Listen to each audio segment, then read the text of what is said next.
let's talk about the Eagles defense. The strength of the Eagles defense. They've got a hell of a pass rush. It's no joke. They've got Brandon Graham, who is better than any edge rusher the Niners have. They have Fletcher Cox, who is better than any interior rusher the Niners have. They have Javon Hargrave, who's a good player. And they got Derek Barnett, who's also better than any edge rusher the Niners currently have, although Kerry Hyder's good. Let's not take anything away from Kerry Hyder. So the Niners have to account for this. If they just go into the game and say, a lot of long drops, no special accommodations for this D-line, Mullen's going to get sacked 5 times, and the Niners could lose. That's the kind of pass rush that could win a game for a team, even a team that's 0-2-1 and has nothing going for it on offense. So what do the Niners do to make sure those 4 guys up front don't wreck the game that they should win by double digits? Well, come back to what we talked about earlier, run the ball, and don't blame the lack of running success on the O-line, Brunskill, Garland, McGlinchey. Sure, that's an issue. They're going to get better as they have more time together. They didn't have preseason. Give Hasty the ball. Let's see what he can do. I think if you give Hasty 10 carries today, he gets 80 yards. That's what I say. So run the ball to avoid the pass rush. I know this is really heady stuff, guys. You can only get that here with Grant Cohn. How do you avoid the pass rush? You run the ball. Oh, also quick passes, screens. I know, guys. Who needs Vish? He's got nothing on my level of insight. I mean, yeah, he's smart, but I'm brilliant.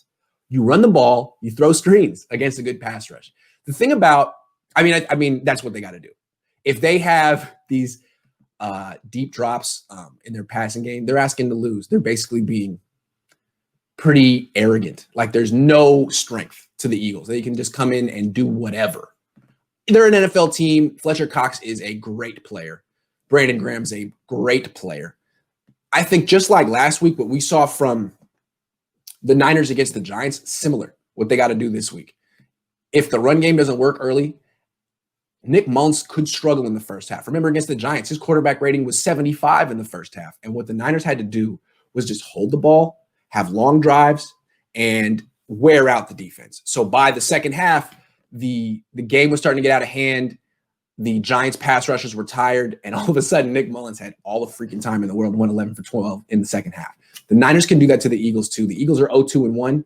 It is a primetime game. They're going to have some juice early on. They got to watch out for that pass rush in the first quarter, but if they have some long drives, take an early lead, wear it down, that pass rush is going to disappear, kind of like the Vikings D-line disappeared in the playoffs against the Niners. That was a good D-line, and it tapped out early.